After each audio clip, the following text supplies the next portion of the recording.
Hi there! It's been unfortunately a pretty long time since I've last done any videos on this channel. However, now I'm starting to rescape a little bit my aquarium, so I thought I'd made a video about different methods of fastening your plants to rocks. And this is a noob series, so you know, anything might happen, I guess. So what do we need? First off, of course, the plants themselves. Here I have some African Bolbitis plants. Then we need the rocks. Where's the rock?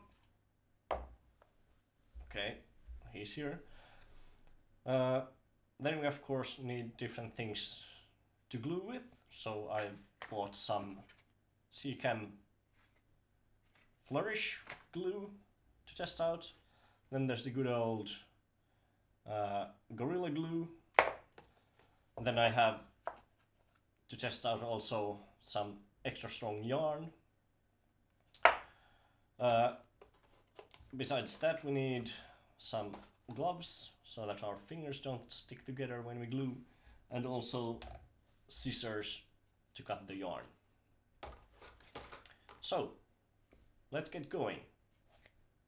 First up is the Seachem Flourish glue, and it's an cyanoacrylate glue that glues, for example, stones, plants and wood that you have in your aquarium. It's non-toxic, so it shouldn't kill anything. I'm applying it pretty handsomely on the top of the stone. I tried earlier to put a bit of glue on the plant and glue it on the stones, but that just didn't work.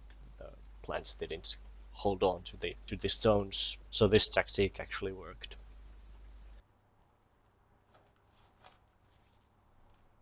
Next up, the Gorilla glue, which is also cyanoacrylate, same thing, a lot of glue and then the plant on, and then I hold it for a moment.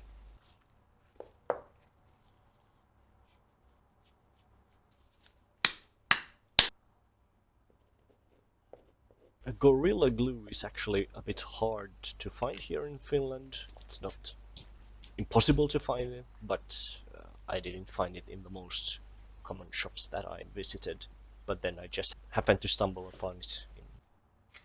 Next up is the yarn.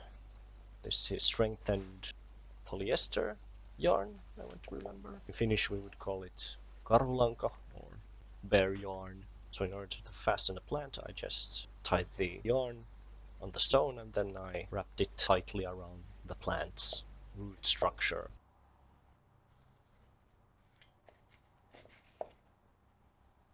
This yarn should not leak any chemicals into the water and should thus be safe for your fish and other creatures. The big danger with yarn is that fish might get stuck in between the loops of the yarn, so keep the loops quite tight.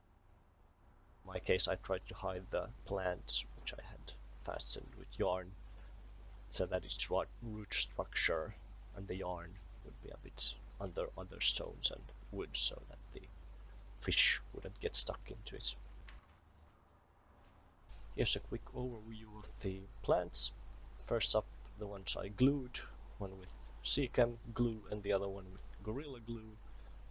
They look to be pretty fine. And lastly, the one with yarn. From before I had this wood with Bolbitis on it that I had glued beforehand. And first up I put in this big Bolbitis. I decided not to glue it on anything, but rather just try to wedge it in with rocks and the wood. Then I put first the one that I had fastened with yarn, and then I put the rest of the rocks. First, of course, the ones that I had glued Bolbitis on. Then I put some other rocks in there, especially these two, to cover it up a bit. As you can see from these close-up images, the glues, both Gorilla and Seachem, dry up in the water and become quite whitish in their color, so I needed something to cover them up. And here's just a few pictures of the end result.